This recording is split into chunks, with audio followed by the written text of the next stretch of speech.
Hey everyone, and welcome to the Christians in Culture podcast. Great to have you with us. If we haven't met before, my name is Rowan, and I'm the lead pastor at C3 Church, Camden, Picton, and Thurrool. And this is the second episode in a three-part mini-series within our season 2 of the Christians in Culture podcast, where we're addressing all things COVID vaccine. And so if you missed our last episode, I recommend you go back and listen to that. We talked with Lauren about all the issues related to how a vaccine works and immunology and all that kind of stuff. And in this episode, she's addressing, and I'm asking questions around the issue of concerns related to side effects of the vaccine. So I imagine there'll be a lot of people who have questions about this. This was the top kind of question that was responded to in this survey that Lauren put out. So stick tight, hang with us, and hopefully you're going to have your questions asked. So let's get into this episode with Lauren.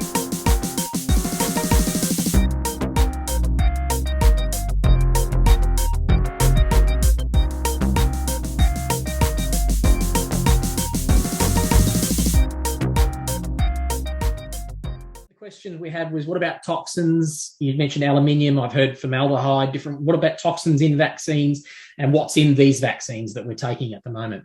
Yeah. So these vaccines are some of the vaccines with the least ingredients ever.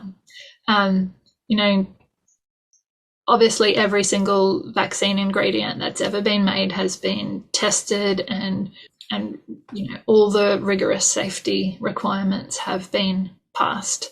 But, if you're ever going to be concerned about the extra ingredients in your vaccine, these are not the ones to be concerned about. Like, the list is half a dozen. Most of them are just various different salt buffers.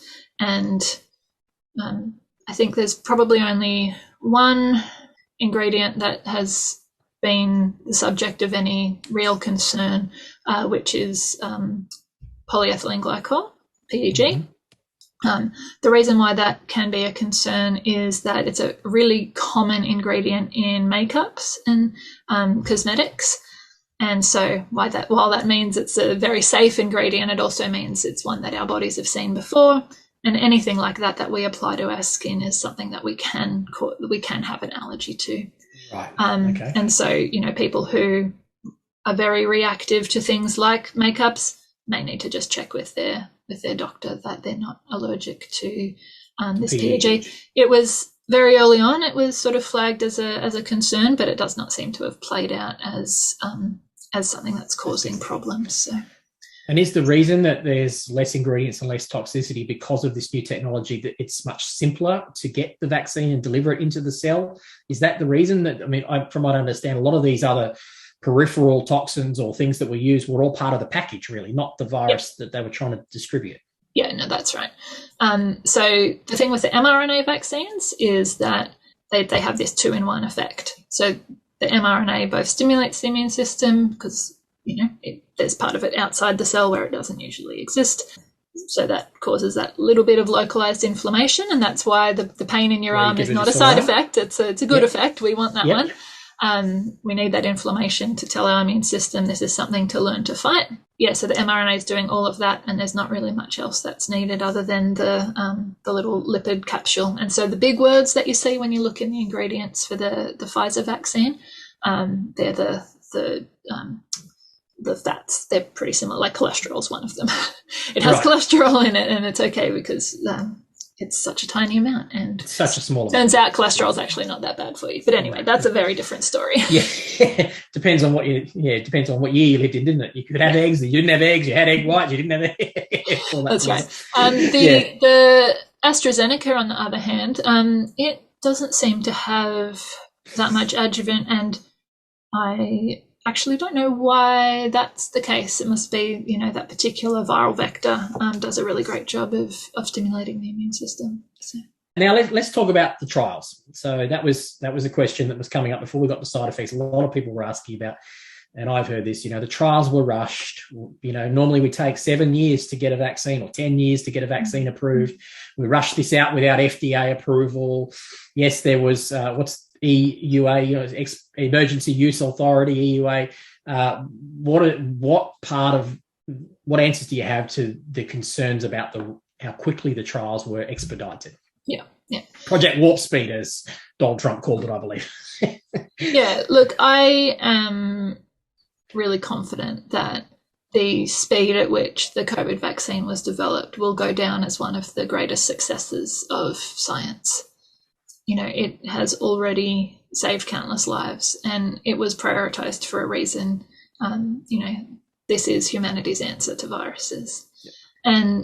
And so the international collaboration and people downing tools to pick up a COVID-related project, and the way in which scientists who might normally compete with one another instead just decided to work together. Really quite astounding. Quite inspiring from your perspective. Yeah, definitely. So from the science perspective, and that, I guess, the initial research that was needed to get us to the stage where we had the information to make a vaccine happened amazingly. As I said, we've talked about before the way that existing trials were pivoted, existing technologies were adapted. Things. So the just to clarify, the mRNA delivery technology, they didn't come up with that in the second half of 2020. That's been in the work for a long time. Yeah, that's right. And the fact that we had SARS, a number of years ago. Yes, there were people working on SARS vaccines. No one was really funding them because SARS was pretty much eradicated.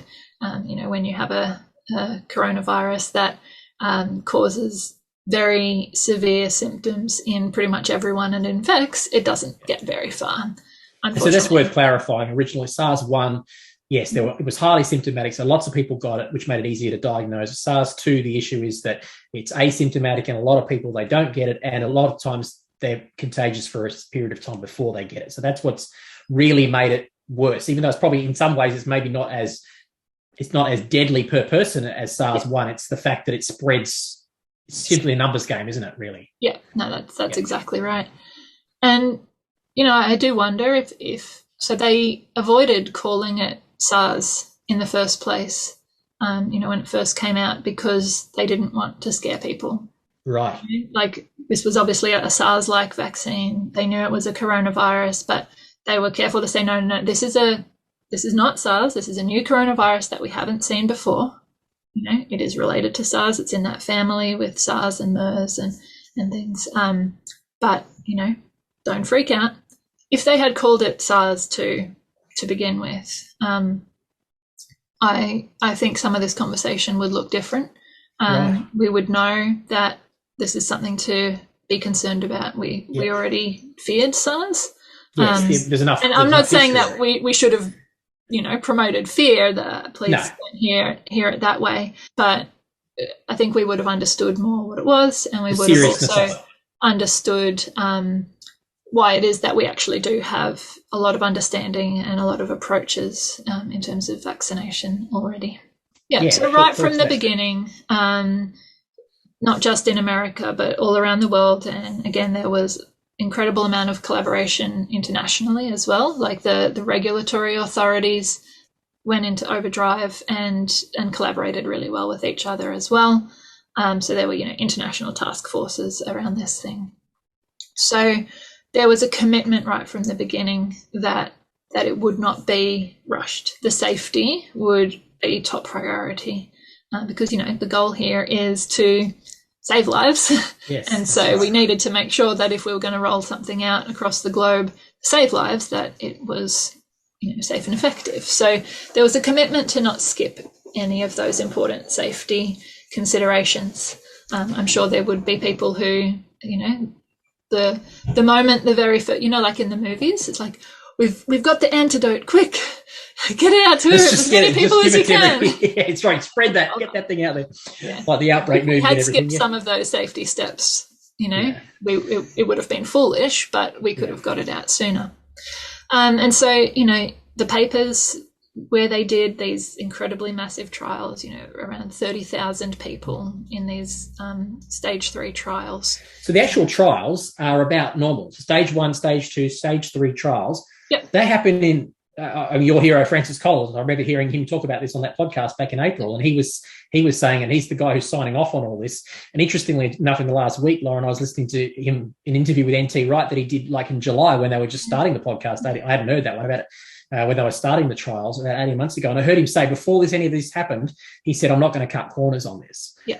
For the reason you said, he said, I'm not going to cut corners for the sake of safety. So that's before the trial process really got underway. Yeah. He already has acknowledged a commitment to not cutting corners. So they've been through all three stages. And I heard him say that really it was the bureaucracy and the red tape that would normally be there that they cut through, not so much the process of trialing and measuring and assessing. Is that your understanding? Yeah. So look, that's definitely been the common argument there, and it's absolutely true that they were able to cut through red tape, and that there were I guess pathways specifically created in order to expedite this particular vaccine over and above others. At a level that wouldn't be sustainable if we did it for everything. Right. There was a reason to prioritize this. And almost put everything else on hold. But also, the funding was there. Anyone's going to be able to, you have the potential to reduce the impact of the global pandemic. Go for it. Have all my money. do whatever you can to make it happen. Yeah. And that was certainly the messaging that was coming from pretty much every government was like, yes, have whatever you need. Yeah. That's fascinating. But also, there's another really important factor in why the trials could be faster, and that's because it was a pandemic. So normally, if you want enough statistical power to be able to say this is an effective vaccine, you need to wait a long time while all your trial participants happen to get exposed, because you can't. It's not ethical to vaccinate these 20,000 people and not vaccinate those 20,000 people and then stick them all in a room and have sick people cough on them. Yes. You just can't do that with humans. No. It's been done in the past, early on. That's the sort of early stages what they used to do, throw people in rooms and see. Yeah, exactly. That could be a whole other podcast, I tell you what. Yeah, that's right. We've learned a lot since then about him. We've learned a lot about ethics. Yeah, that's it. Yeah. And which also makes me laugh when people say that they're experimental vaccines and we're all part of a clinical trial. And no. So I did some casual work during my PhD for a multiple sclerosis clinical trial. The amount of paperwork, right? Because I thought that might be a career for me. I thought dealing with clinical trials, and then I could do the science and also deal with people, and that would be great. Oh my goodness, it is a paperwork. You have to be such a perfectionist. Otherwise, the regulators will just come back and sorry, cut it down. That typo was not properly, 3 times cross-checked, and therefore no. So there is just all that to say that under normal circumstances, it's very high level and high. Oh no, not just under all circumstances. Under all circumstances, right. These clinical trials would have been were conducted to those same standards. So the number one major issue is the fact that there was an availability of people to actually get infected with it. That's a big part of what sped up the process. That makes sense. I hadn't thought about that. Yeah, right. Okay. Yeah. So the graph. If you look at the maybe we can share this on social somewhere. Sure. The actual graph from the Pfizer paper, the stage 3 paper. Lots of the placebo group developed disease. Sadly, it's awful, but that's the world we're living in. That's what a trial is. That's sure. And so you can see this dramatic difference in those who received the vaccine. It's striking, and that's when they come out with these figures. We were dancing in the streets when these preliminary results were published, and our top candidates are having things like 95% efficacy. That's unheard of. That was a moment of joy. No. And they weren't targeting. This is one of the things that they weren't trying to prevent the spread of the disease. They were trying to the spread of the virus. They were trying to prevent serious disease. That was their first priority with the vaccines. Is that correct? Look, you always hope that a vaccine will reduce transmission. Right. The ideal vaccine, which doesn't exist because, it's messy and imperfect, would mean that as soon as your body saw the virus, it would be completely shut down. It could never get a foothold, and it could never be transmitted. Right. That would be ideal. That's the ideal. But of course, viruses spread because they're pretty good at evading those initial parts of the immune system. So that's well, thank you. That's really helpful to even understand some more of that whole process of how they worked and their history, and the fact that we can rely on these. I remember seeing that Ezekiel declaration thing that went around the other week, and misquoting that Greg Hunt, the health minister there, saying something to the effect of, we're engaged in the biggest health trial, and then seeing that in a negative way. Yeah. But my understanding on that is, say, even take the TTS blood clotting, which is one of the side effects. I've heard people say that if it wasn't for the fact that we are measuring so many people right now, a side effect like that in most vaccines would probably sneak through and no one would even notice that was an issue. Yep. Is that, it's just absolutely. That we have such a wide pool of people we're testing on, and we're actually measuring the results and the feedback on these viruses more than any vaccine we've ever had in history. Yeah. Is that right? If I can clarify, because I think that is seems to be a sticking point at the moment. And, unfortunately with things like this, the sticking point changes moment to moment. You take your time to explain well with good data, an answer to this particular thing, and then those who are keen on spreading misinformation will come up with something brand new. And that's one of the reasons why misinformation is so difficult to get a handle on. But I digress. The statement about the world's largest clinical trial, we are certainly being able to gather data from an incredible amount of people. These are certainly the most scrutinized vaccines in human history. We have more data on these vaccines than any others. And so I totally get what he was saying. His choice of words, probably largest clinical trial. No, clinical trial is a very specific type of medical research.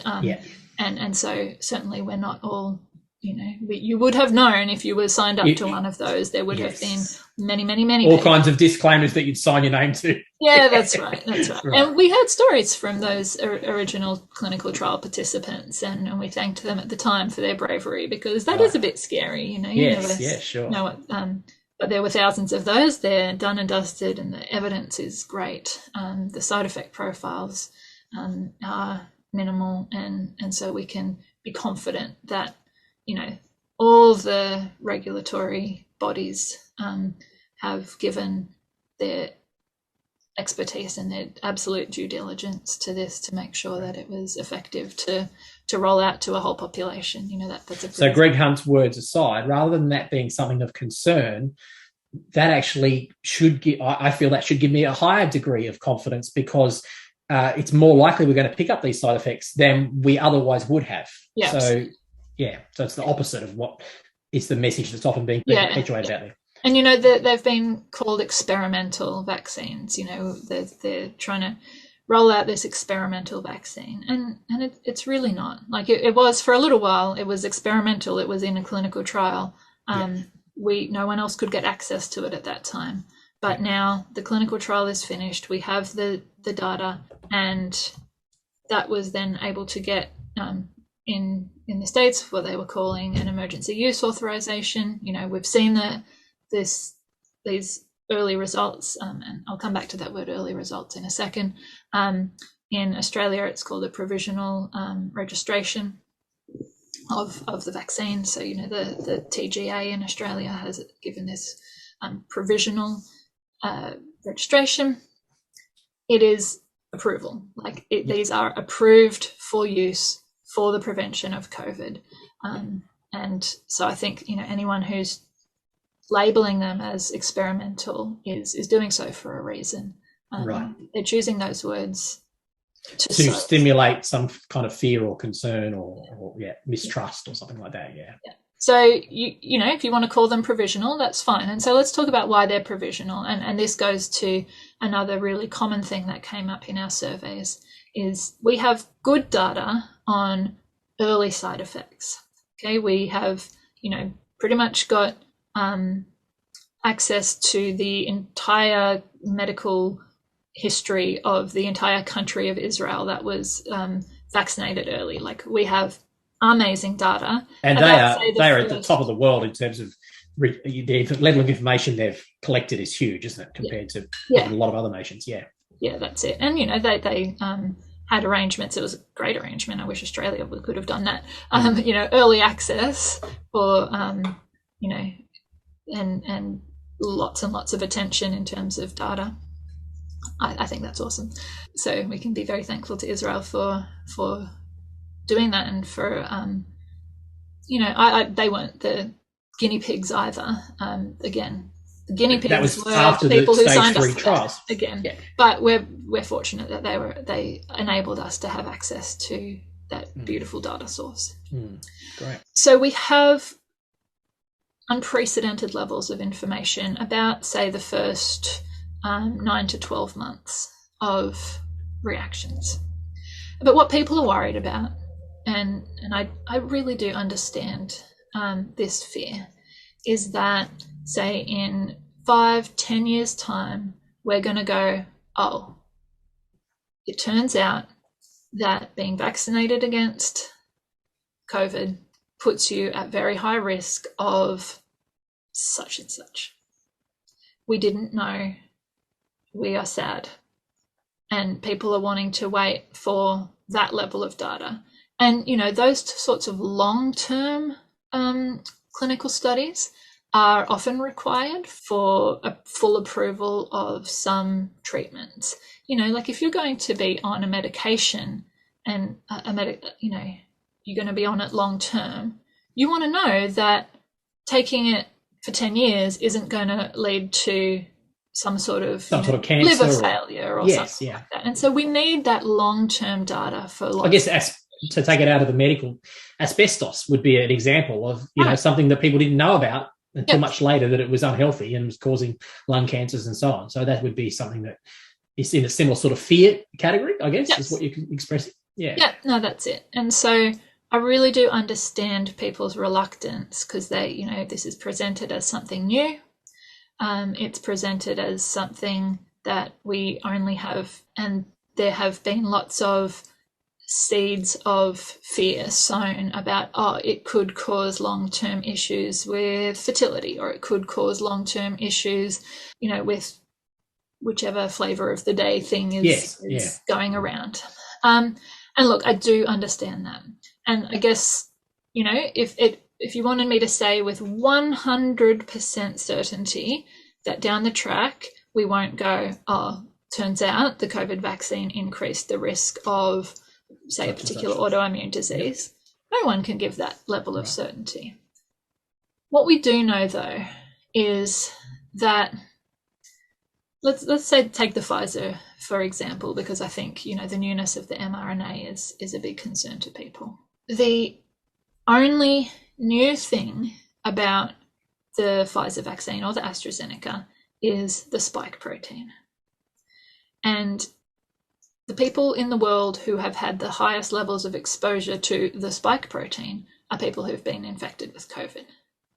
And so any long-term side effect that you could possibly get from having the vaccine is going to be present, and more so as a long-term effect of having COVID. Right. So let's talk about all the side effects that we are seeing. We're already seeing the effects of long COVID, aren't we? Already, right. So, but I mean, for the vaccine. So let's talk about some of the vaccine side effects. Sure. Okay, clotting. All right. So the immune system seeing that the spike protein attaches to the endothelial layer of the blood, and it's therefore triggering an immune response against some of those, like the platelet cells, and causing this particular type of clotting disorder. We're seeing that with COVID as well. Okay. It's the body's response to the COVID spike protein. So whether you get it through the vaccine or whether you get it through COVID, you're actually getting the same response in 1 in 100,000 or whatever it is. Right. Okay. And the COVID is causing this type of clotting 7 times greater rates than the vaccines are, because so much more inflammation. The body's under duress. Spike protein is all over your body. It's replicating and infecting all of your cells. And so, anything that the spike protein does, it's going to do it more so in a case of COVID infection. Is that the same with the heart swelling around the Pfizer situation? Exactly the same? Absolutely the same. Right. So they're seeing that in those same age groups are having those sorts of responses to COVID. COVID is causing all kinds of crazy things, like the loss of smell. Yep. At first they didn't even know of why that was. And then they go, turns out that these cells that support our nerve cells in our nose, they have this receptor that we didn't even know they had that. But that explains why those cells are getting attacked in a COVID infection. So the virus goes, the vaccine goes nowhere near those cells. And so not a problem with the vaccine. So the side effects are actually normal effects, for want of a word, normal, but they're effects that come in some form or other more regularly than the vaccine itself with the actual virus. That's right. Fascinating. Yeah.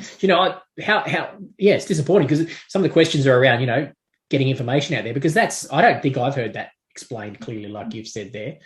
So we don't know. So there is a theory, if you want to talk unproven theories, there is a theory that people who do, have these very rare side effects to the vaccine are the same people that would have those reactions to the virus. Yeah. And so, because we're vaccinating more people than we're actually getting the virus now, especially in Australia. Especially in Australia, different in the UK. Then we're seeing them in the case of the vaccine rather than in the case of the infections. Yeah.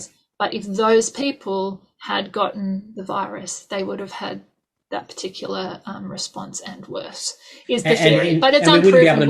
We wouldn't be able to measure that because the death rate, if you're doing this in the UK or the USA or Italy at the heart of it, they weren't taking that level of time to diagnose what caused the death of a person. There was just too many people dying for them to be able to dig into to find out whether or not they've lost their sense of smell, for instance, that sort of thing. I'm sure they couldn't have been recording all that information. Yeah. Look, I think because there's so many studies happening, they weren't recording all that information for everyone, but they were for like certain subsectors. So there's incredible number of papers out there on studies that they did. Okay, because it's so easy. We're just going to take every person that comes into the COVID ward this week, we're going to ask them this set of questions. Right. There you go, you've got a paper. Yeah. And then out of that, you're able to work out, okay, what symptoms have you got? Sure. Yeah, but what we can't do is preempt the people who are going to respond badly to either the vaccine or the virus. Well, that's a bit like trying to preempt some kind of genetic disposition that people have got. We don't have the technology to do that all the time, do we? Not always, that's right. And so there are studies, even here in Australia, I'm aware of some studies that are looking at, maybe genetic markers that can predict why it is that some people respond so catastrophically to the virus and experience some of those really deadly consequences, I guess, of being infected. Can we predict who it is that they're going to have those and put extra protections in place around them? That technology is, since the mapping of the human genome, that is one thing that they've been able to do. They can look more intently at some of those. They're looking to try to find those genetic markers, aren't they? And hopefully even gene therapy them out if they possibly can. Them. So that's the whole field of genomics, and that's right. It's a particular focus of my work. Yeah. Again, we could have a whole other conversation another time. I'm fascinated by that. That's not tonight's topic. Yeah, that's great. All right, so you've sort of talked about those long-term side effects, and that we don't know for certain, but there's very little risk from the sense of toxins, and there's not a lot of other things going on that would cause that. So okay, I think there are a couple of other points to raise. I think maybe I've reversed our order there. I apologise. We were going that's okay. about the immediate side effects first, but while we are on the topic of long-term side effects, I think a really important consideration, we don't have data on potential long-term side effects. We know from our understanding of how vaccines work that long-term effects from vaccines don't really happen. It's not really something that we see. However, we know very well that viruses have long-term effects. We mentioned before this idea of long COVID. It terrifies me. So a couple of years ago, I experienced a pulmonary embolism. Funnily enough, it was possibly brought on by being on the pill, which does increase your rate. And when I went back on it, my doctor informed me of this potential side effect. I'm like, yeah, no problem. Everyone's on the pill. Yeah, everyone's on the pill. Yeah, but it does. It increases your risk of pulmonary embolism 7-fold. But most people are on it. Most people still go on the pill. That's right. Ironically. Anyway, so massive pulmonary embolism out of nowhere. Very miraculously was in the right place at the right time and got the treatment that I needed to save my life. But that short window of being oxygen deprived gave me that long COVID type experience. So I had the fatigue, months and months of fatigue and breathlessness and things, and I would not wish that on anyone. And I see, papers coming through about long COVID that terrify me. This is going to be the next epidemic, and it's not going to be a short one. It's really distressing. And so, when people talk about the very, very small possibility of long-term effects of the vaccine, we already know that there's an incredibly high possibility of long-term effects from the virus. And so when you're coming to making that risk-benefit evaluation that we all do every day. Yes, we live with that, don't we? Yeah, it's the known risks are so much greater than what the unknown risks could possibly be. Well, actually, while you were speaking there about your own experience, I won't mention this person. I'm sure that she wouldn't have a problem with it, but just out of courtesy, without having checked with her, we have a lady in our congregation at C3 Thurul who actually, her and her family contracted COVID when they were in the United States. They came back early on in 2020. They contracted over there, and she actually said to me just the Sunday before last, and she's a fit woman. No, I wouldn't think there would be any underlying morbidities or any concerns. And I've heard her say that her family have picked up nearly every cold that's come through there since then. And she said, so it's probably well over 12 months later, and she said only now can she feel like she can go for a run. And so she has, been short of breath and she's definitely experienced long COVID. So there's a story from within our own congregation of someone who's experienced what you're talking about. Yep.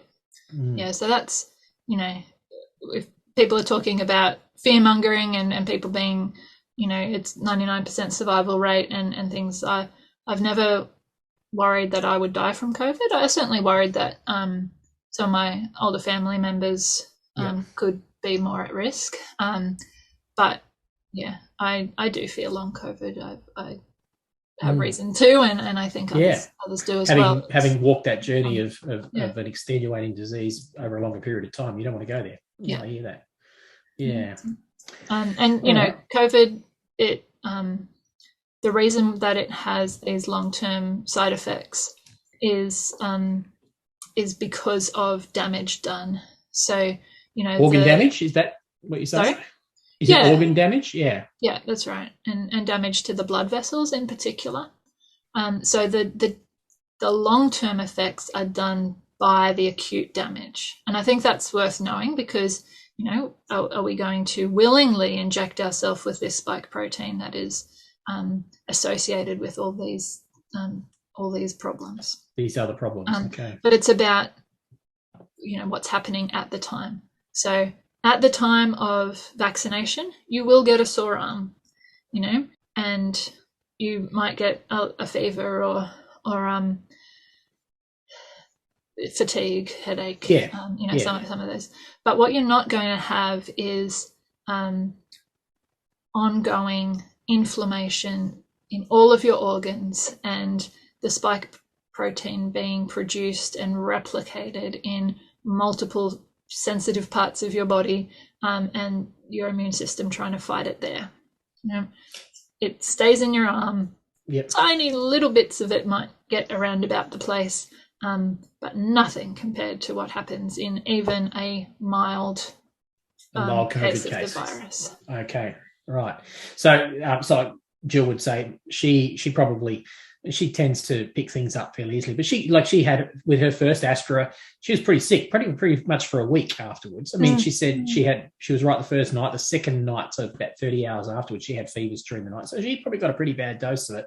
Yeah. And she got it on the Tuesday, and it was really the next Monday where she said, "I starting to feel better." And then second time around, the severity wasn't as bad, which I've heard, but she was still unwell for probably 3 to 4 days. So that's probably at the upper end. Yeah. But even she said, look, I'm aware that, she thinks maybe there was some arthritis. She felt like some of her arthritis was flaring up and stuff like that. I actually didn't really know for certain. But all of those kind of reactions are your immune system doing what it's supposed to do. Is that correct? Yeah, that's right. So it's your immune system. So the vaccine, has to cause inflammation. For it to work. That's, inflammation is just the effects that we see from the immune system becoming activated. And so that's really necessary. And so for those of us like myself that got no symptoms whatsoever, a bit of a sore arm for 12 hours, that doesn't mean that it didn't work any more effectively in me, though, did it? No. And they've actually studied that as well. Yeah, right. Efficacy is not related to the strength. Yep. Our inflammation is a really interesting area of study, and it underlies so many different conditions and the way that we experience conditions. So the difference between a regular cold and the man flu is often our body's response to inflammation. Right. Great. That's what we're experiencing, and so, yes, we do need to stimulate a little bit of that, and different people are going to respond to that differently. Different immune systems are going to spread that inflammation around differently, and that's it's not predictable, but that's all within effect. Tolerance. Yeah, sure. 35% of people ask the question, how are risks studied, compared, and reported? You kind of did touch on some of that. Is there anything you want to add to that, or do you feel like you've adequately covered that at the moment? Yeah, I think what needs to, the message that I'd like to communicate is that we're really not very good at, none of us, that the human brain is not very good at comparing risks. So a 1 in 100 risk and a 1 in a million risk really sit pretty similar in our minds. It's 1 in a big number. We're not very good at what's called multiplicative, I can't even pronounce it, reasoning. We multiply numbers in our head pretty poorly. I think that really contributes. So we're more likely to perceive a risk as high if we hear about it a lot. So, these days car crashes are very rarely reported, and so we are therefore innately more afraid of shark attacks, which, very rare but always reported. Yes, but then we are car accidents. And that's, I think people get that, but understanding that doesn't actually necessarily stop us from experiencing that cognitive effect. So one of the people, carry on. Yeah. So what I guess science does is try to take a much more mathematical and non-emotive approach here. We know that we're going to fear the getting a blood clot after AstraZeneca, even though it's incredibly rare, more than we're going to fear driving to the vaccination centre, even though the risks are comparably. It's human nature to feel afraid of the things that are being shown to us all the time. That is totally understandable.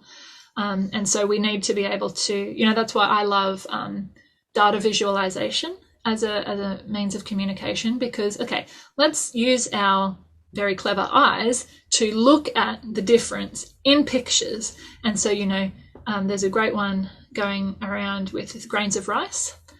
So, here's 10 grains of rice, and it's like 1 in 10 people are going to have serious effects from COVID. And here's 1,000 grains of rice, and 1 in 1,000 might experience That's I haven't quite got the numbers right there, but yeah. I think it was young people dying from COVID. Okay.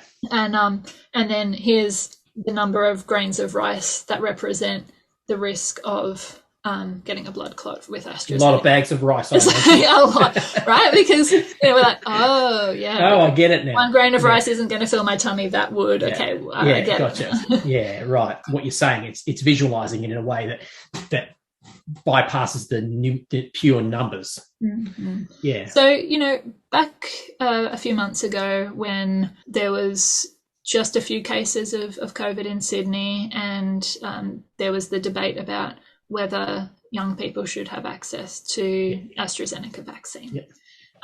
A few of my friends, contacted me and said, okay, what is the risk-benefit analysis here?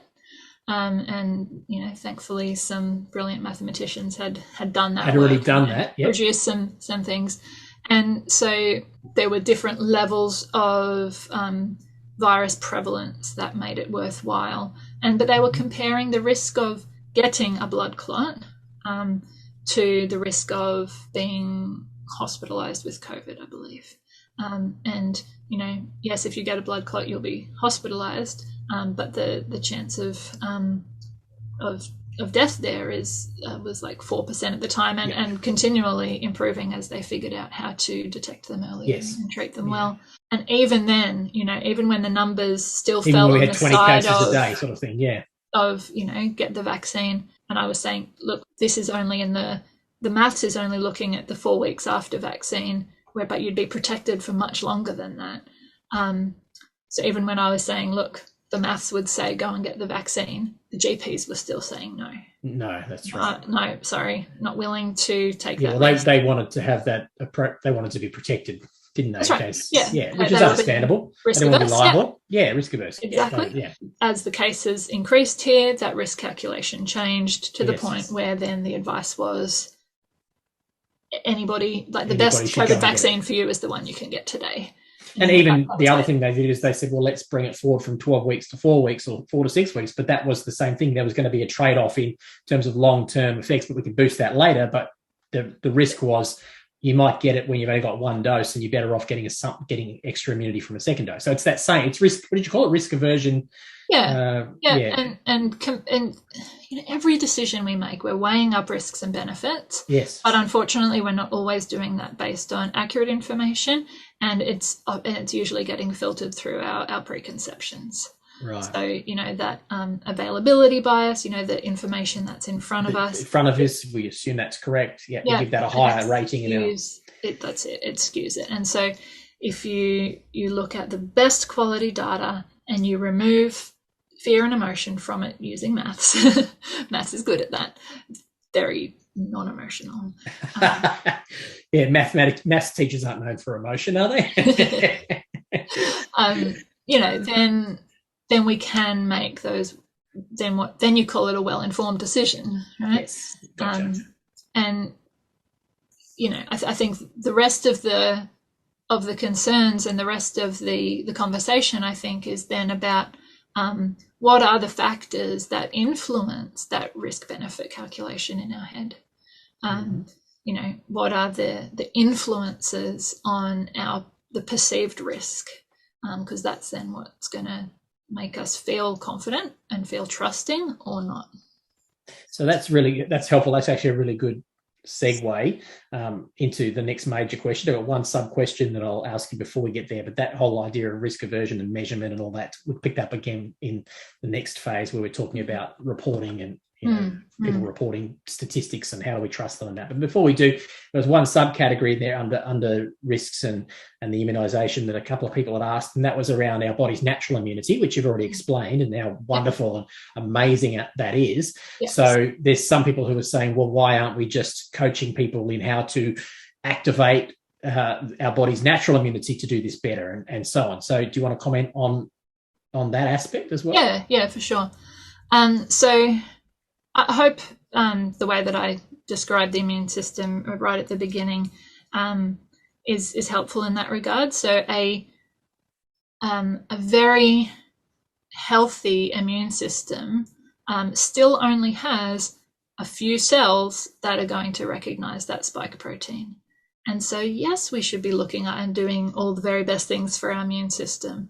But that's not going to mean that we can recognize and attack this particular invader, which, spreads quickly. And some people are going to be fine and others aren't. And we're not exactly sure of the reason there, but it's clearly not just to do with how healthy people's immune systems are. Right.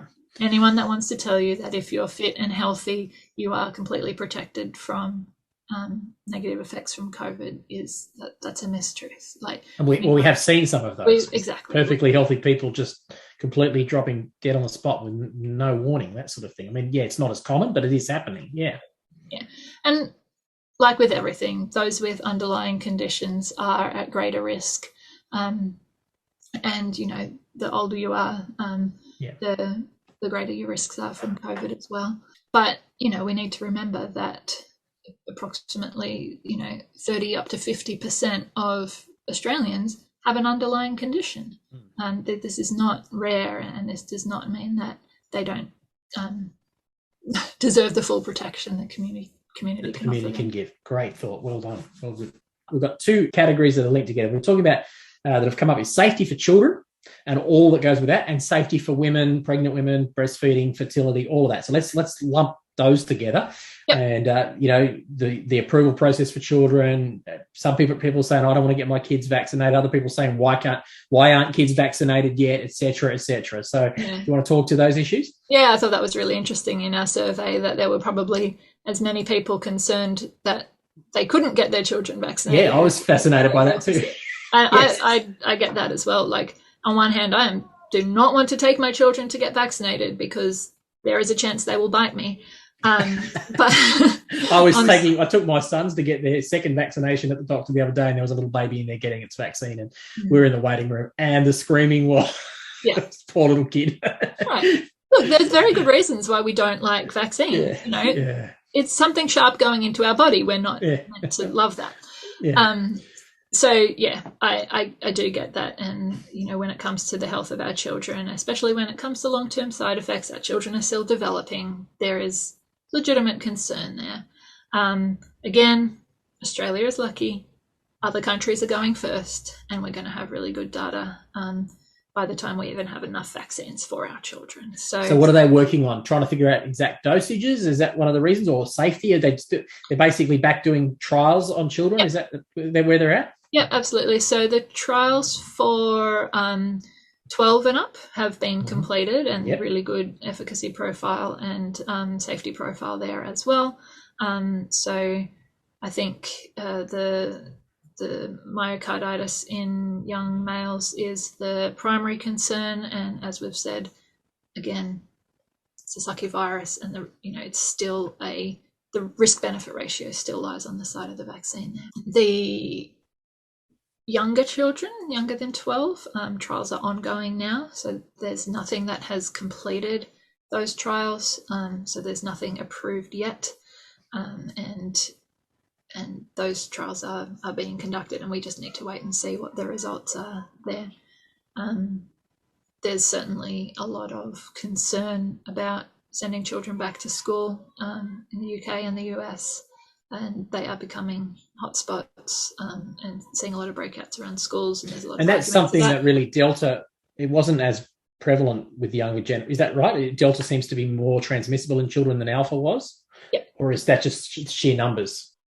Certainly Delta is more transmissible across the board. Across the board, right. All age groups. And also does seem to be affecting children more severely than Alpha did.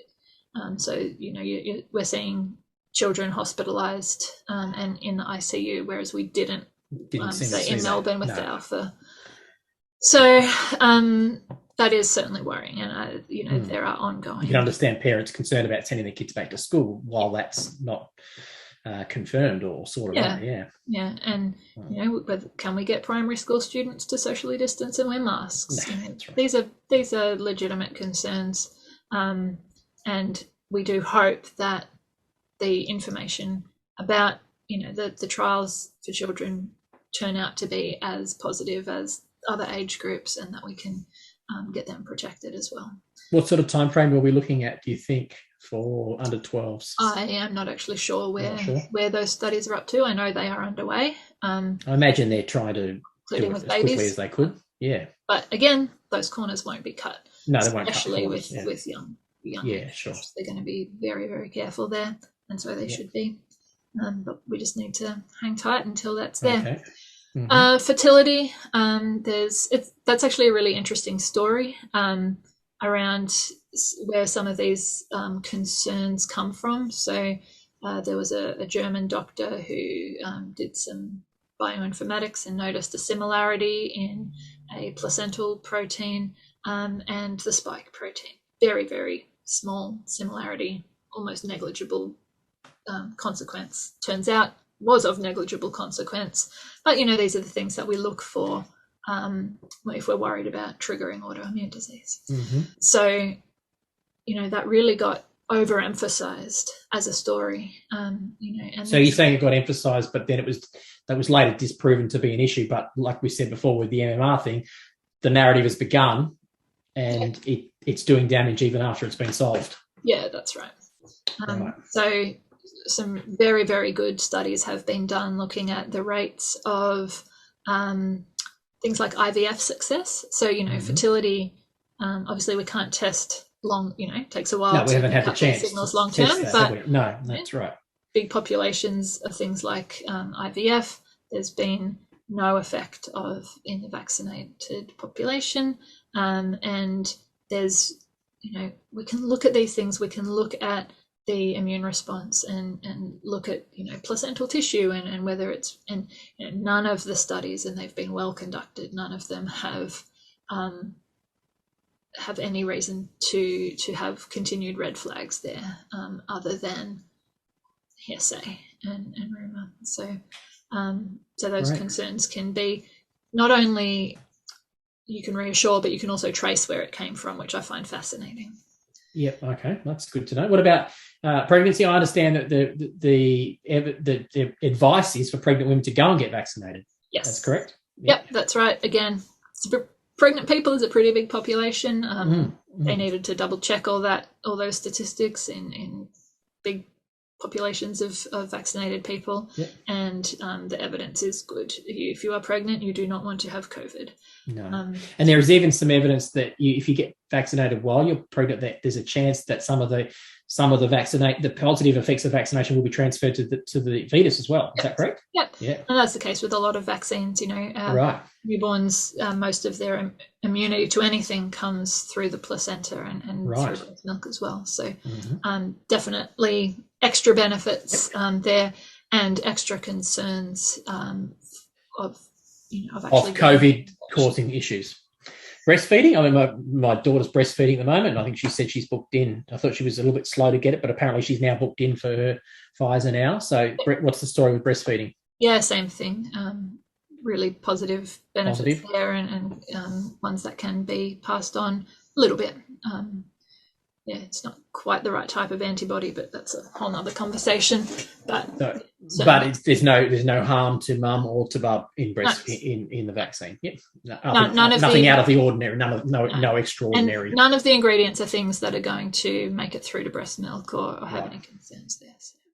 Well, that brings us to the end of our side effects episode. I hope that Lauren was able to give you some wisdom, some answers to the questions that you have, and I particularly love her level of graciousness and understanding. She's not condescending in any way. She really does hear people and want to show concern and grace for them. Well, I pray that this episode was an encouragement to you. Feel free to share it with someone who you think might be interested. We want to get the word out there and see if we can bring some calm and peace and balanced opinion and some genuine research and facts to this confusing season that we find ourselves in. And coming up in the next episode, which will be the final episode in this mini series within season 2 on vaccines, we're going to look at the issue of who can we trust. There's a lot of information and misinformation and confusion circulating out there. Do we trust the government that's telling us the truth? Do we trust the media sources? Can we trust the pharmaceutical companies? All of that kind of stuff. And so we're going to talk to all of that, hopefully with the intention of being able to give you a level of calm, a level of confidence about what information to take on board and what to ignore. So stick with us for our next episode. Look forward to talking to you then.